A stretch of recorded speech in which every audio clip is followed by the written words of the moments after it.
संयुक्त किसान मोर्चे के सदे दे किसान जथेबंदियां वालों देश भर में मोदी सरकार खिलाफ चल रहे संघर्ष को होर तेज किया जा रहा है। इस संबंधी मोर्चे के सदे दे किसान यूनीयन नडाला वालों किसान जथेबंदियों के सहयोग नाल गुरु हरगोबिंद साहिब पब्लिक स्कूल नडाला के सामने प्रधानमंत्री नरेंद्र मोदी का पुतला फूकिया गया। इस मौके इस पुतले को अग्नि सुरिंदर पाल भारद्वाज ने दिखाई। इस मौके हाज़र किसानां, मजदूरां, व्यापारियों, दुकानदारां ते आड़तियां ने मोदी खिलाफ जोरदार नारेबाजी की और बच्चों ने मोदी की तस्वीर हिट करदियां जोरदार गुस्से का प्रगटावा किया। इस तो पहला मंच पर बोलदियां किसान आगूआं जंगवीर सिंह चौहान, कन्वीनर दुआबा किसान संघर्ष कमेटी हरजिंदर सिंह साही, करम सिंह ढिलवां, जिला प्रधान भारतीय किसान यूनियन खोसा, बुलारे सुरिंदर शेरगिल, अवतार सिंह वालिया, नवजिंदर सी बग्गा ने आख्या कि इतिहास में कोई ऐसी सरकार नहीं वेखी जो अपनी ही प्रजा के हितों का घाण कर रही होवे। मोदी सरकार ने कंध ते लिखिया अजे पढ़िया नहीं, 3 खेती कानून विरोधी काले कानून घड़ के जिथे किसानों को वंगारिया है उत्थे उसने अपने आप को देश विरोधी होने का प्रमाण दिता है।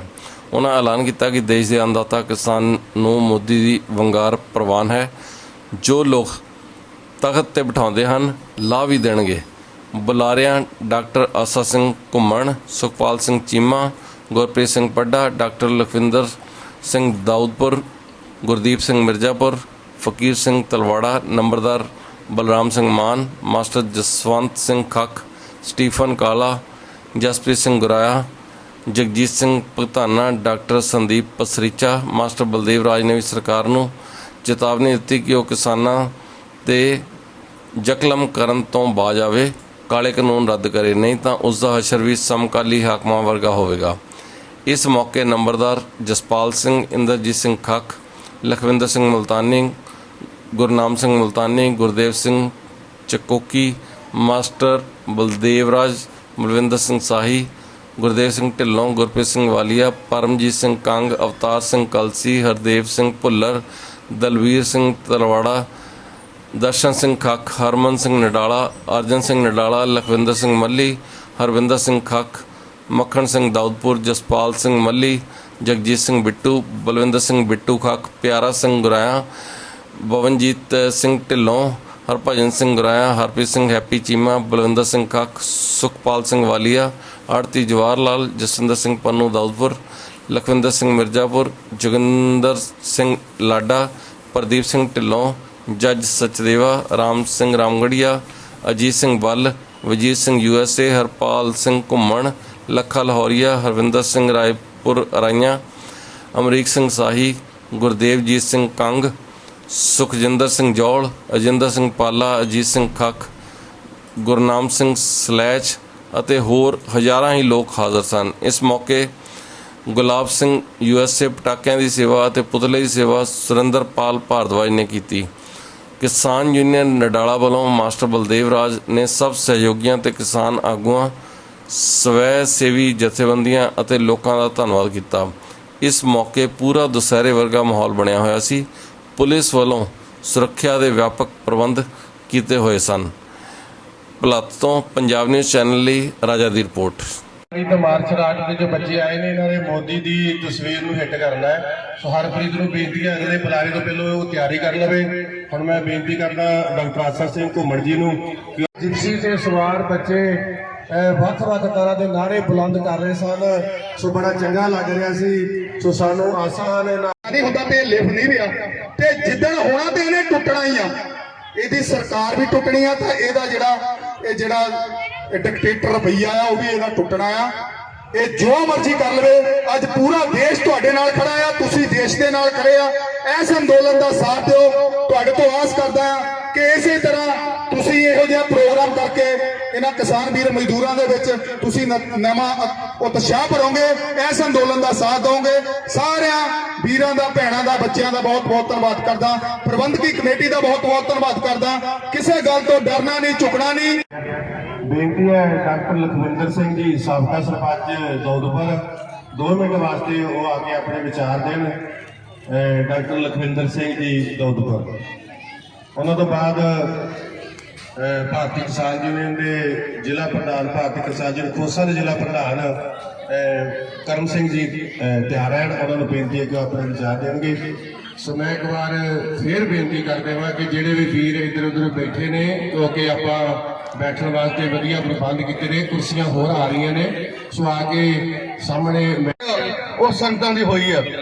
ਭਾਵੇਂ ਪਿਛਲੀਆਂ ਸਰਕਾਰ ਆਪਾਂ ਵਾਰਸ ਆ ਮੀਰੀ ਪੀਰੀ ਦੇ ਮਾਲਕ ਦੇ, ਆਪਾਂ ਵਾਰਸ ਆ ਹਿੰਦ ਦੀ ਚਾਦਰ ਦੇ, ਆਪਾਂ ਵਾਰਸ ਆ ਸਰਬੰਸ ਦਾਨੀ ਦੇ, ਆਪਣੇ ਵਿੱਚ ਜਜ਼ਬਾ ਆ, ਆਪਾਂ ਦੁੱਖ ਸੁੱਖ ਚੱਲ ਸਕਦੇ ਆ।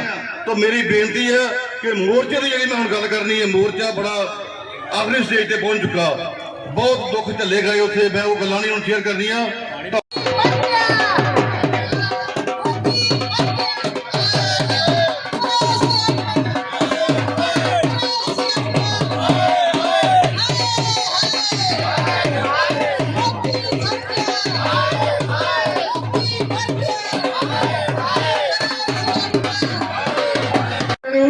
ਜੰਗ ਜਾਰੀ ਰੱਖਿਓ। ਹਾਂਜੀ ਭਾਈ ਸਾਹਿਬ, ਏਕੇ ਨਾਲ ਅਟਲ ਜਿੱਤਾਂਗੇ, ਏਕੇ ਨਾਲ ਅਟਲ ਜਿੱਤਾਂਗੇ, ਅੱਜ ਨਹੀਂ ਤੇ ਕੱਲ ਜਿੱਤਾਂਗੇ, ਏਕੇ ਨਾਲ ਅਟਲ ਜਿੱਤਾਂਗੇ,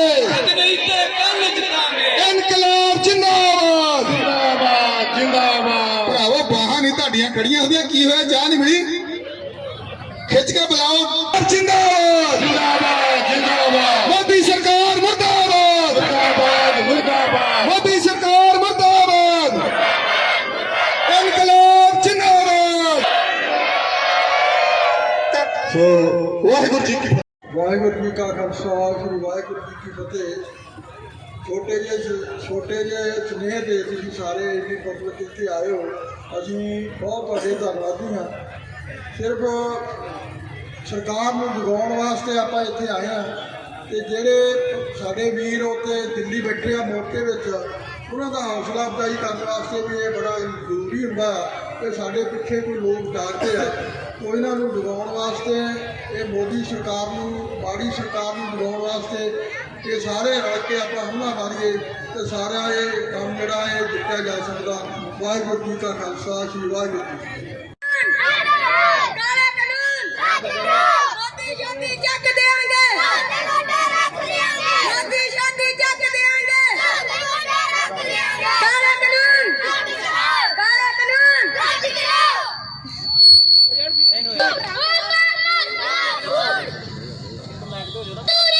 ਜਿੰਦਾਬਾਦ, ਮੋਦੀ ਸ਼ੋਦੀ ਚੱਕ ਦੇਾਂਗੇ, ਮੋਦੀ ਸ਼ੋਦੀ ਚੱਕ ਦੇਾਂਗੇ। ਉਹਨੂੰ ਵੀ ਸਲਾਖਾਂ ਦੇ ਪਿੱਛੇ ਸਿੱਟੋ, ਔਰ 120 ਦੇ ਵਿੱਚ ਉਹ ਵੀ ਪੂਰਾ ਦੋਸ਼ੀ ਹੈ, ਉਹਨੂੰ ਉਹਦੀ ਕੁਰਸੀ ਤੋਂ ਹਟਾਇਆ ਜਾਵੇ, ਉਹਦੇ ਪਦ ਤੋਂ ਹਟਾਇਆ ਜਾਵੇ। ਹਾਲੇ ਸੰਯੁਕਤ ਕਿਸਾਨ ਮੋਰਚਾ ਪੂਰਾ ਕਾਇਮ ਆ। ਅਸੀਂ ਨਹੀਂ ਚਾਹੁੰਦੇ ਕਿ ਜਿਸ ਤਰ੍ਹਾਂ ਪਿੱਛੇ ਸੰਘਰਸ਼ ਹੋਏ, ਉਹਨਾਂ ਪਰਿਵਾਰਾਂ ਦਾ ਹਾਲ ਦੇਖੋ, ਉਹਨਾਂ ਪਰਿਵਾਰਾਂ ਦੇ ਵਿੱਚ ਜਿਹੜੀਆਂ ਸਾਡੀਆਂ ਔਰਤਾਂ, ਉਹਨਾਂ ਦੇ ਭਰਾ ਮਜ਼ਦੂਰੀ ਕਰ ਰਹੇ ਆ। ਕੋਈ ਮਾੜਾ ਨਹੀਂ ਹੋਇਆ ਜੇ ਸਰਕਾਰ ਕੋਲ ਪੈਸੇ ਲੈ ਕੇ ਦੇ ਦਿੱਤੇ, ਉਹ ਪੂਰੇ ਅੱਜ ਵੀ ਸਾਡੇ ਨਾਲ ਖੜੇ ਆ। ਕੋਈ ਸਮਝੌਤਾ ਸੰਯੁਕਤ ਕਿਸਾਨ ਮੋਰਚਾ ਕਿਸੇ ਨਾਲ ਨਹੀਂ ਕਰਦਾ, ਪੂਰਾ ਡਟ ਕੇ ਤੇ ਅੜ ਕੇ ਖੜਾ ਆ। ਔਰ ਮੋਦੀ ਦੀ ਧੌਣ ਤੇ ਇਸ ਵੇਲੇ ਗੋਡਾ ਇਸ ਤਰ੍ਹਾਂ ਦਾ ਰੱਖਿਆ ਹੋਇਆ ਆ। ਖਾਲਸਾ ਵਾਹਿਗੁਰੂ ਜੀ ਕੀ ਫਤਿਹ। ਪਰਮ ਸਤਿਕਾਰਯੋਗ ਗੁਰੂ ਸਰੂਪ ਸਾਧ ਸੰਗਤ ਜੀਓ, ਸਾਡੇ ਸਤਿਕਾਰਯੋਗ ਕਿਸਾਨ ਯੂਨੀਅਨ ਦੇ ਮੈਂਬਰ ਸਹਿਬਾਨ, ਪ੍ਰਧਾਨ ਸਹਿਬਾਨ ਅਤੇ ਕਿਸਾਨ ਵੀਰ, ਸਾਡੀਆਂ ਛੋਟੀਆਂ ਬੱਚੀਆਂ, ਬੀਬੀਆਂ, ਭੈਣਾਂ, ਮਾਤਾਵਾਂ, ਸਾਰਿਆਂ ਨੂੰ ਹੱਥ ਜੋੜ ਕੇ ਵਾਹਿਗੁਰੂ ਜੀ ਕਾ ਖਾਲਸਾ ਵਾਹਿਗੁਰੂ ਜੀ ਕੀ ਫਤਿਹ। ਸਾਡੇ ਬੁਲਾਰਿਆਂ ਨੇ, ਕਿਸਾਨ ਯੂਨੀਅਨ ਦੇ ਮੈਂਬਰਾਂ ਨੇ, ਪ੍ਰਧਾਨਾਂ ਨੇ, ਆਪ ਸਭ ਸੰਗਤਾਂ ਨੂੰ ਬੜੀ ਡਿਟੇਲ ਦੇ ਨਾਲ ਸਭ ਕੁਝ ਦੱਸਿਆ ਹੈ। ਵੈਸੇ ਦੱਸਣ ਦੀ ਲੋੜ ਨਹੀਂ ਹੈ, ਕਿਉਂਕਿ ਅਸੀਂ ਸਾਰੇ ਇਹ ਸੰਤਾਪ ਆਪਣੇ ਪਿੰਡਾਂ ਤੇ ਹੰਢਾ ਰਹੇ ਹਾਂ। ਜੋ ਕੁਝ ਅੱਜ ਸਾਡੇ ਨਾਲ ਹੋ ਰਿਹਾ ਹੈ, ਲਗਭਗ ਸਾਲ ਹੋ ਗਿਆ ਹੈ। ਅਸੀਂ ਘਰੋਂ ਬੇਘਰ ਹੋ ਕੇ ਦਿੱਲੀ ਦੇ ਬਾਰਡਰਾਂ ਤੇ ਬੈਠੇ, ਮੰਚ ਤੇ ਵਿਰਾਜਮਾਨ ਸਮੁੱਚੀ ਕਿਸਾਨ ਯੂਨੀਅਨ ਦੀ ਲੀਡਰਸ਼ਿਪ, ਸਾਹਮਣੇ ਬੈਠੇ ਪੰਡਾਲ 'ਚ ਸਮੁੱਚੀ ਲੀਡਰਸ਼ਿਪ, ਮੇਰੀਆਂ ਬੀਬੀਆਂ ਭੈਣਾਂ, ਸਭ ਤੋਂ ਪਹਿਲਾਂ ਫਤਿਹ ਅਰਜ਼ਾ ਵਾਹਿਗੁਰੂ ਜੀ ਕਾ ਖਾਲਸਾ ਵਾਹਿਗੁਰੂ ਜੀ ਕੀ ਫਤਿਹ। ਮੇਰੇ ਤੋਂ ਪਹਿਲਾਂ ਬੋਲਣ ਵਾਲੇ ਬੁਲਾਰਿਆਂ ਨੇ ਕਾਫੀ ਅੱਛੀ ਗੱਲਾਂ ਕੀਤੀਆਂ ਕਿਸਾਨ ਮੋਰਚੇ ਬਾਰੇ, ਔਰ ਦੇਸ਼ ਦੇ ਪ੍ਰਧਾਨ ਮੰਤਰੀ ਬਾਰੇ ਔਰ ਹੋਰ ਵਿਚਾਰਾਂ ਤੁਹਾਡੇ ਨਾਲ ਸਾਂਝੀਆਂ ਹੋਈਆਂ।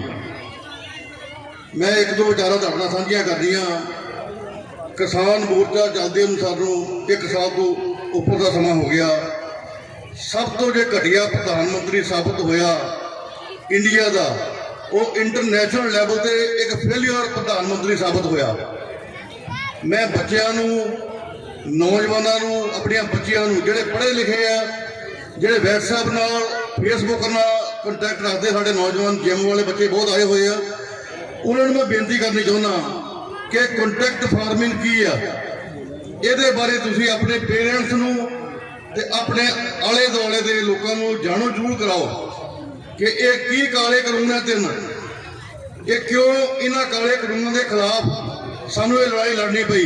ਇਹ ਸਾਡਾ ਨੌਜਵਾਨਾਂ ਦਾ ਫਰਜ਼ ਹੈ ਤੁਹਾਡਾ ਕਿ ਤੁਸੀਂ ਆਪਣੇ ਪੇਰੈਂਟਸ ਨੂੰ, ਆਪਣੇ ਆਂਢ ਗੁਆਂਢ, ਤੁਹਾਨੂੰ ਜਿਨ੍ਹਾਂ ਨੂੰ ਪਤਾ ਵਾ ਉਹਦੇ ਬਾਰੇ ਜ਼ਰੂਰ ਦੱਸਣਾ ਚਾਹੀਦਾ। ਗੱਲ ਚੱਲਦੀ ਸੀਗੀ ਅਡਾਨੀਆਂ ਦੀ, ਅੰਬਾਨੀਆਂ ਦੀ। ਪਿਛਲੇ ਦਿਨੀ 에ਅਰ ਇੰਡੀਆ ਇੱਕ ਬੜਾ ਵੱਡਾ ਕਨਸੈਪਟ ਹੈ ਆਪਣੇ ਦੇਸ਼ ਦਾ, 에ਅਰ ਇੰਡੀਆ ਵੇਚ ਦਿੱਤੀ ਗਈ। ਸਮੁੰਦਰਾਂ ਦੇ ਪਾਣੀ ਦੀ ਗੱਲ ਚੱਲੀ। ਤੁਹਾਡੇ ਵਿੱਚੋਂ ਬਹੁਤ ਬਿਜ਼ਨਸਮੈਨ ਬੈਠੇ ਆ। ਅਡਾਨੀਆਂ ਨੇ ਇੰਟਰਨੈਸ਼ਨਲ ਸੀ ਦੇ ਵਿੱਚ, ਜਿੰਨੇ ਅੰਤਰਰਾਸ਼ਟਰੀ ਸਮੁੰਦਰ ਦੇ ਵਿੱਚ, ਇੰਡੀਆ ਦੇ ਵਿੱਚ ਸਭ ਤੋਂ ਵੱਧ ਜਿਹੜਾ ਕੋਲਾ ਉਹ ਅਮਰੀਕਾ ਤੇ ਆਸਟ੍ਰੇਲੀਆ ਤੋਂ ਆਉਂਦਾ। ਜਿੰਨੀ ਸ਼ਿਪਮੈਂਟ ਕੋਲੇ ਦੀ ਇੰਟਰਨੈਸ਼ਨਲ ਆ ਰਹੀ ਸੀ, ਸਾਰੀ ਪਰਚੇਜ ਕਰ ਲਈ। ਸਾਰੀ ਪਰਚੇਜ ਕਰਕੇ ਅੱਜ ਕੋਲੇ ਦਾ ਭਾਅ ਜਿਹੜਾ 7 ਰੁਪਏ ਕਿਲੋ ਸੀ, ਅੱਜ 30 ਰੁਪਏ ਕਿਲੋ ਹੋ ਗਿਆ। ਜਿਹੜੇ ਲੋਕ ਇਸ ਉਦਯੋਗ ਦੇ ਨਾਲ ਟੱਚ ਆ, ਉਹਨਾਂ ਨੂੰ ਇਸ ਗੱਲ ਦਾ ਪਤਾ। ਸਰੋਂ ਜਿਹੜੀ ਸੀਗੀ ਪੂਰੀ ਸਾਡੀ ਨੈਸ਼ਨਲ ਮਾਰਕੀਟ ਦੇ ਵਿੱਚੋਂ ਇਹਨਾਂ ਅਡਾਨੀਆਂ ਨੇ ਸਰੋਂ ਪਿਕਅਪ ਕਰ ਲਈ, ਸਰੋਂ ਪਰਚੇਜ ਕਰ ਲਈ। ਇਹ ਹਾਲ ਕੰਟੈਕਟ ਫਾਰਮਿੰਗ ਦਾ। ਇੱਦਾਂ ਸਾਡੀ ਇਹਨਾਂ ਨੇ ਕਣਕ ਚੱਕਣੀ ਆ, ਇੱਥੇ ਅੱਜ ਸਰੋਂ ਦਾ ਤੇਲ ਕਿੱਥੇ ਗਿਆ? ਇੱਦਾਂ ਮੁੜ ਕੇ ਜਿਹੜਾ ਆਟਾ ਸਾਡਾ, ਇਹ ਆਪਾਂ ਕਣਕ ਪਿਸਾ ਕੇ ਨਹੀਂ ਆਪਾਂ ਮੁੜੇ ਖਾ ਸਕਣੀ। ਇਹ ਸਾਡਾ ਇਹੋ ਹੀ ਆਟੇ ਦਾ ਭਾਅ ਹੋਣਾ। ਤੋਂ ਇਹਨਾਂ ਕਾਨੂੰਨਾਂ ਨੂੰ ਸਮਝਣ ਦੀ ਲੋੜ ਆ। ਇੱਕ ਗੱਲ ਹੋਰ ਕਰਨੀ ਕਿ ਦੇ ਸਿਆਣੇ ਤੇ ਰੋਸ ਨੂੰ ਸਮਝ ਕੇ ਤੇ ਜਿਹੜੇ 3 ਕਾਨੂੰਨ ਆ ਇਹਨਾਂ ਨੂੰ ਰੱਦ ਕਰ ਦਿੰਦੇ। ਅੱਜ ਦੇਸ਼ ਦੇ ਅੰਦਰ ਨਾ ਇੰਨਾ ਰੌਲਾ ਪੈਂਦਾ, ਨਾ ਇੰਨੀਆਂ ਜਾਨਾਂ ਜਾਂਦੀਆਂ ਜਿਹੜੀਆਂ ਬੇਤਹਾ ਕੀਮਤੀ ਜਾਨਾਂ ਚਲੀਆਂ ਗਈਆਂ। ਇਹ ਸਰਕਾਰ ਦੀ ਗਲਤੀ ਆ। ਇਹਨਾਂ ਤੇ ਮੈਂ ਤਾਂ ਚਾਹੁੰਦਾ ਕਿ ਸਰਕਾਰ ਤੇ ਜਿਹੜੇ ਕਿਸਾਨਾਂ ਦੀਆਂ ਮੌਤਾਂ ਹੋਈਆਂ, ਇਹ ਸਰਕਾਰ ਤੇ FIR ਦਰਜ ਹੋਣੀ ਚਾਹੀਦੀ ਆ। ਇਹ ਕੋਈ ਖੇਡ ਨਹੀਂ। ਮੋਦੀ ਸਾਹਿਬ, ਤੁਹਾਨੂੰ ਇਹਨਾਂ ਲੋਕਾਂ ਨੇ ਬਣਾਇਆ ਜਿਹੜੇ ਅੱਜ ਧਰਨੇ ਲਾ ਕੇ ਬੈਠੇ ਆ। ਤੁਸੀਂ ਵੋਟਾਂ ਨਾਲ ਬਣੇ ਆ, ਤੁਸੀਂ ਉੱਤੋਂ ਨਹੀਂ ਡਿੱਗੇ ਪ੍ਰਧਾਨ ਮੰਤਰੀ। ਤੁਹਾਨੂੰ ਕੀਮਤੀ ਵੋਟਾਂ ਇਹਨਾਂ ਲੋਕਾਂ ਦੀਆਂ ਪਈਆਂ। ਦੇਖੋ ਜਿਹੜੇ ਵੀ ਚੌਂਕ 'ਚ ਦੇਖੋ, ਜਿਹੜੇ ਟੂਲ ਪਲਾਜ਼ੇ ਤੇ ਦੇਖੋ ਕਿੱਦਾਂ ਚਾਵਾਂ ਨਾਲ ਲੋਕ ਹਾਰ ਪਾਉਂਦੇ ਹੁੰਦੇ ਸੀ। ਉਹ ਹਾਰ ਸੀ ਫੁੱਲਾਂ ਦੀ। ਤੇ ਅੱਜ ਹਰ ਟੂਲ ਪਲਾਜ਼ੇ ਤੇ, ਹਰ ਚੌਂਕ 'ਚ ਮੋਦੀ ਸਾਹਿਬ ਦੇ ਚਿੱਤਰਾਂ ਦੇ ਹਾਰ ਪਾਏ ਗਏ। ਉਹ ਆਪਾਂ ਅਕਸਰ ਦੇਖਦੇ ਆ। ਇਹ ਹਾਲਾਤ ਹਨ ਦੇਸ਼ ਦੇ ਅੱਜ। ਸੋ ਸਾਨੂੰ ਸੁਚੇਤ ਹੋਣਾ ਚਾਹੀਦਾ। ਸਾਨੂੰ ਇਹ ਜਾਣਕਾਰੀ ਹੋਣੀ ਚਾਹੀਦੀ ਆ ਕਿ ਜਦੋਂ ਵੀ ਮੋਦੀ ਸਰਕਾਰ ਬਣੀ ਆ, ਨੁਕਸਾਨ ਹੀ ਨੁਕਸਾਨ। ਕਿੰਨੀਆਂ ਜਾਨਾਂ ਕਿਸਾਨ ਮੋਰਚੇ ਵਿੱਚ ਗਈਆਂ, ਕਿੰਨੀਆਂ ਜਾਨਾਂ ਜਦੋਂ ਨੋਟਬੰਦੀ ਹੋਈ ਲਾਈਨਾਂ ਵਿੱਚ ਖੜੇ ਹੋ ਕੇ ਲੋਕਾਂ ਦੀਆਂ ਗਈਆਂ, ਕਿੰਨੀਆਂ ਜਾਨਾਂ ਅੱਜ ਆਏ ਦਿਨ ਗਰੀਬੀ ਤੋਂ ਤੰਗ ਆ ਕੇ ਜਾ ਰਹੀਆਂ। ਇਹਦਾ ਜ਼ਿੰਮੇਵਾਰ ਕੌਣ ਆ?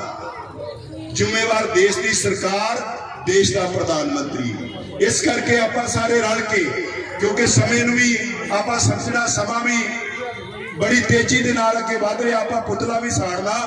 ਕਿਰਪਾ ਕਰਕੇ ਸਾਰੇ ਸੁਚੇਤ ਹੋਈਏ, ਸਾਰੇ ਇਸ ਗੱਲ ਨੂੰ ਸਮਝੀਏ। ਇਹ ਲੜਾਈ ਇਕੱਲੇ ਕਿਸਾਨਾਂ ਦੀ ਨਹੀਂ, ਇਹ ਲੜਾਈ ਮਜ਼ਦੂਰ ਦੀ ਆ, ਲੜਾਈ ਵਪਾਰੀ ਦੀ ਆ, ਇਹ ਲੜਾਈ ਹਰ ਵਰਗ ਦੀ ਆ। ਕਿਉਂਕਿ ਜੇ ਕਿਸਾਨ ਨੂੰ ਮਾਰ ਪਈ ਤੇ ਪੀੜਿਆ ਹਰ ਕੋਈ ਜਾਣਾ, ਹਰ ਕਿਸੇ ਨੇ ਇਸੇ ਪੀੜਾ ਵਿੱਚੋਂ ਲੰਘਣਾ। ਸੋ ਕਿਰਪਾ ਕਰਕੇ ਆਪਾਂ ਜਿੱਥੇ ਵੀ ਕਿਤੇ ਕਿਸਾਨਾਂ ਦੀ ਕਾਲ ਆਉਂਦੀ ਆ, ਕਿਤੇ ਕਿਸਾਨ ਸਾਨੂੰ ਸੱਦਾ ਦਿੰਦੇ ਆ, ਉਹਨਾਂ ਦਾ ਆਪਣਾ ਕੋਈ ਮਕਸਦ ਨਹੀਂਗਾ, ਉਹ ਮਕਸਦ ਸਾਡੇ ਸਾਰਿਆਂ ਨਾਲ ਜੁੜਿਆ ਹੋਇਆ। ਆਪਾਂ ਹਮ ਕੇ ਉੱਥੇ ਪਹੁੰਚ ਕੇ ਜਿਹੜੀ ਇਹ ਕਿਸਾਨ ਮੋਰਚਾ ਜਿਹੜਾ ਸੰਘਰਸ਼ ਕਰ ਰਿਹਾ ਸਾਡਾ, ਉਹਦਾ ਸਾਥ ਦਈਏ। ਇੱਥੇ ਖੇਮਾ ਦਾ ਜਾਚਕਾਂ। ਵਾਹਿਗੁਰੂ ਜੀ ਕਾ ਖਾਲਸਾ, ਵਾਹਿਗੁਰੂ ਜੀ ਕੀ ਫਤਿਹ। ਧੰਨਵਾਦ ਹੈ ਸਟੀਫਨ ਕਾਲਾ। ਹਾਂਜੀ, ਬਹੁਤ ਹੀ ਸਤਿਕਾਰਯੋਗ ਮੇਰੇ ਬਜ਼ੁਰਗ, ਵੱਡੇ ਵੀਰ, ਭੈਣਾਂ ਔਰ ਬੱਚਿਓ, ਸਭ ਤੋਂ ਪਹਿਲਾਂ ਤਾਂ ਬਹੁਤ ਵੱਡੀ ਮੁਬਾਰਕ ਹੈ ਇਹਨਾਂ ਪ੍ਰਬੰਧਕਾਂ ਨੂੰ ਜਿਨ੍ਹਾਂ ਨੇ ਸਮੇਂ-ਸਮੇਂ ਤੇ ਬਹੁਤ ਵੱਡੇ ਪ੍ਰਬੰਧ ਕੀਤੇ, ਚਾਹੇ ਉਹ ਰੈਲੀਆਂ ਸਨ ਨਡਾਲੇ ਚੌਂਕ ਵਿੱਚ, ਚਾਹੇ ਉਹ ਰੈਲੀਆਂ ਸਨ ਹਮੀਰਾ ਵਿਖੇ, ਤੇ ਚਾਹੇ ਦਿੱਲੀ ਵਿਖੇ ਜਿੱਥੇ ਕਿ ਲੰਬੇ ਸਮੇਂ ਤੋਂ ਕਿਰਤੀ ਕਿਸਾਨ ਸੰਘਰਸ਼ ਚੱਲ ਰਿਹਾ। ਮੈਂ ਤਕਰੀਬਨ 3 ਵਾਰੀ ਇਸ ਸੰਘਰਸ਼ ਵਿੱਚ ਪਹੁੰਚਿਆ ਔਰ ਉੱਥੇ ਮਿਲਿਆ ਵੀ। ਜਿੰਨੇ ਉਤਸ਼ਾਹ ਨਾਲ ਇਹ ਕੰਮ ਕਰ ਰਹੇ ਸਨ, ਵਾਲੀਆ ਸਾਹਿਬ, ਸਾਈ ਸਾਹਿਬ, ਆਪਣੇ ਨਵਜਿੰਦਰ ਕੋਚ ਜੀ ਔਰ ਹੋਰ ਆਪਣੇ ਨਡਾਲੇ ਦੇ ਕਾਫੀ ਨੌਜਵਾਨ ਵੀ ਔਰ ਭੈਣਾਂ ਵੀ ਬਾਅਦ ਵਿੱਚ ਗਈਆਂ। ਜਿੱਥੋਂ ਤੱਕ ਇਹ 3 ਕਾਨੂੰਨਾਂ ਦੀ ਗੱਲ ਹੈ, ਪਹਿਲਾਂ ਸ਼ੁਰੂ ਵਿੱਚ ਕਿਹਾ ਜਾਂਦਾ ਰਿਹਾ ਕਿ ਇਹ ਬਹੁਤ ਹੱਕ ਵਿੱਚ ਨੇ ਜਿਹੜੇ ਕਾਨੂੰਨ ਨੇ, ਲੇਕਿਨ ਅੱਜ ਮੇਰਾ ਖਿਆਲ 9ਵਾਂ ਕਿ 10ਵਾਂ ਮਹੀਨਾ ਚੱਲ ਰਿਹਾ, ਇੰਟਰਨੈਸ਼ਨਲ ਲੈਵਲ ਦੇ ਉੱਤੇ ਕਿਤੇ ਇੱਕ ਵੀ ਥਾਂ ਤੇ ਹਿੰਦੁਸਤਾਨ ਦੀ ਸਰਕਾਰ ਇਹ ਦੱਸਣ ਵਿੱਚ ਕਾਮਯਾਬ ਨਹੀਂ ਹੋ ਸਕੀ ਕਿ ਇਹ ਕਾਨੂੰਨ ਕਿਵੇਂ ਫਾਇਦੇਮੰਦ ਨੇ ਕਿਸਾਨ ਦੇ, ਕਿਉਂਕਿ ਮਾੜੀਆਂ ਮੋਟੀਆਂ ਗੱਲਾਂ ਨਹੀਂ ਹੁੰਦੀਆਂ। ਇਸ ਸੰਘਰਸ਼ ਨੇ ਇੱਕ ਬਹੁਤ ਵੱਡਾ, ਕਹਿ ਸਕਦੇ ਆ ਉਹਨੂੰ, ਮੀਲ ਪੱਥਰ ਜਿਹੜਾ ਹੈ ਉਹ ਸਾਬਤ ਹੋਣਾ ਹੈ। ਇਹ ਸਾਬਤ ਹੋ ਚੁੱਕਾ ਔਰ ਸਾਬਤ ਹੋਣਾ ਹੈ, ਕਿਉਂਕਿ ਇਹ ਪਹਿਲੀ ਵਾਰ ਹੋਇਆ ਕਿ ਰਾਜੇਵਾਲ ਵਰਗੀਆਂ ਸ਼ਖਸੀਅਤਾਂ, ਟਕੈਤ ਵਰਗੀਆਂ ਸ਼ਖਸੀਅਤਾਂ ਇਸ ਨੂੰ ਲੀਡ ਕਰ ਰਹੀਆਂ। ਹਿੰਦੁਸਤਾਨ ਵਿੱਚ ਸਭ ਤੋਂ ਵੱਡੀ ਜਿਹੜੀ ਪੋਸਟ ਹੈ MLA ਤੇ MPਆਂ ਨਾਲੋਂ ਵੀ ਉੱਤੇ ਹੈ। MLA ਤੇ MP ਨੇ ਕੰਮ ਕਿਹਦੇ ਕੋਲੋਂ ਕਰਾਉਣਾ ਹੈ? DC ਕੋਲੋਂ ਕਰਾਉਣਾ ਹੈ, ਕਮਿਸ਼ਨਰ ਤੋਂ ਕਰਾਉਣਾ ਹੈ, SDM ਕੋਲੋਂ ਕਰਾਉਣਾ ਹੈ।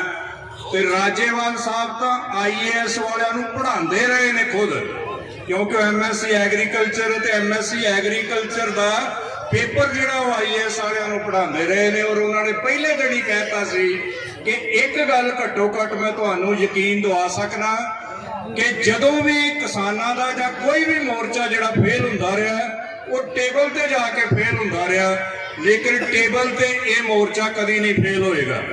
ਔਰ ਇਹੀ ਵਜ੍ਹਾ ਹੈ ਕਿ ਜਦੋਂ ਵੀ IAS ਆਫੀਸਰ, ਜਦੋਂ ਵੀ ਵੱਡੇ ਤੋਂ ਵੱਡੇ ਪੋਲੀਟੀਸ਼ੀਅਨ ਸਾਡੇ ਕਿਸਾਨਾਂ ਦੇ ਨਾਲ ਆ ਕੇ ਗੱਲ ਕਰਦੇ ਰਹੇ ਨੇ। ਇੱਕ ਬੜੀ ਕਮਾਲ ਦੀ ਗੱਲ ਜਿਹੜੀ ਸਾਹਮਣੇ ਆਈ ਕਿ ਇਹ ਜਿਹੜੇ ਸਾਡੇ ਨੌਜਵਾਨ ਨੇ, ਇਹ ਸਾਡੇ ਨਾਲੋਂ ਵੀ ਵੱਧ ਜਾਣਦੇ ਨੇ। ਜੇ ਇੰਗਲਿਸ਼ ਬੋਲਣ ਦੀ ਲੋੜ ਪੈਂਦੀ ਰਹੀ ਤੇ ਸਾਡੇ ਲੀਡਰ ਇੰਗਲਿਸ਼ ਵਿੱਚ ਉਹਨਾਂ ਨੂੰ ਗੱਲ ਸਮਝਾਉਂਦੇ ਰਹੇ ਨੇ। ਜੇ ਹਿੰਦੀ ਬੋਲਣ ਦੀ ਲੋੜ ਪਈ ਤੇ ਬਰਾਬਰ ਹਿੰਦੀ ਵਿੱਚ ਉਹਨਾਂ ਨੂੰ ਸਮਝਾਉਂਦੇ ਰਹੇ ਨੇ। ਜਿਹੜਾ ਇਹ ਸਮਝਿਆ ਜਾਂਦਾ ਸੀ ਕਿ ਪੰਜਾਬ ਦਾ ਜਿਹੜਾ ਇਹ ਸਰੂਪ ਹੈ, ਲੰਬੀਆਂ ਦਾੜੀਆਂ ਵਾਲੇ, ਚਿੱਟੇ ਕੁੜਤੇ ਪਜਾਮਿਆਂ ਵਾਲੇ, ਵੀ ਇਹ ਸ਼ਾਇਦ ਇੰਨੀ ਪੜ੍ਹੀ ਲਿਖੀ ਕੌਮ ਨਹੀਂ, ਤੇ ਉਸ ਗੱਲ ਨੂੰ ਬਿਲਕੁਲ ਝੁਠਲਾ ਕੇ ਰੱਖ ਦਿੱਤਾ। ਇਸ ਸੰਘਰਸ਼ ਨੇ ਜਿਸ ਢੰਗ ਦੇ ਨਾਲ ਇਹ ਸੰਘਰਸ਼ ਚੱਲਿਆ, ਔਰ ਜਦੋਂ ਯਾਦ ਕੀਤਾ ਜਾਂਦਾ ਹੈ ਕਿ ਪਹਿਲਾਂ ਜਦੋਂ ਅੰਗਰੇਜ਼ਾਂ ਦੇ ਵੇਲੇ ਜਿਨ੍ਹਾਂ ਨੇ ਬਾਰ ਦੀਆਂ ਜ਼ਮੀਨਾਂ ਦਿੱਤੀਆਂ, ਉਸ ਵੇਲੇ ਵਾਅਦੇ ਕੋਈ ਹੋਰ ਕੀਤੇ, ਜਦੋਂ ਤੁਸੀਂ ਉਹ ਜ਼ਮੀਨਾਂ ਬਾਰ ਦੇ ਵਿੱਚ ਜਾ ਕੇ ਸਾਰੇ ਆਪਣਾ ਬੜੀ ਮਿਹਨਤ ਦੇ ਨਾਲ ਉਹਨਾਂ ਨੂੰ ਡਿਵੈਲਪ ਕਰ ਲਿਆ, ਤੇ ਫਿਰ ਅੰਗਰੇਜ਼ ਸਾਰ ਮੁੱਕਰ ਗਏ ਕਿ ਨਹੀਂ ਜੀ ਹੁਣ ਤੁਹਾਨੂੰ ਲਗਾਨ ਦੇਣੇ ਪੈਣਗੇ, ਜੇ ਅੱਗੋਂ ਕੋਈ ਬੱਚਾ ਨਹੀਂ ਹੈ ਤੇ ਇਹ ਜ਼ਮੀਨ ਜਿਹੜੀ ਹੈ ਸਰਕਾਰ ਦੀ ਹੋ ਜਾਵੇਗੀ। ਉਦੋਂ ਵੀ ਬੜਾ ਲੰਬਾ ਮੋਰਚਾ ਲੱਗਾ ਸੀ ਔਰ ਉਦੋਂ ਵੀ ਤੁਸੀਂ ਮੋਰਚਾ ਜਿੱਤਿਆ ਸੀ।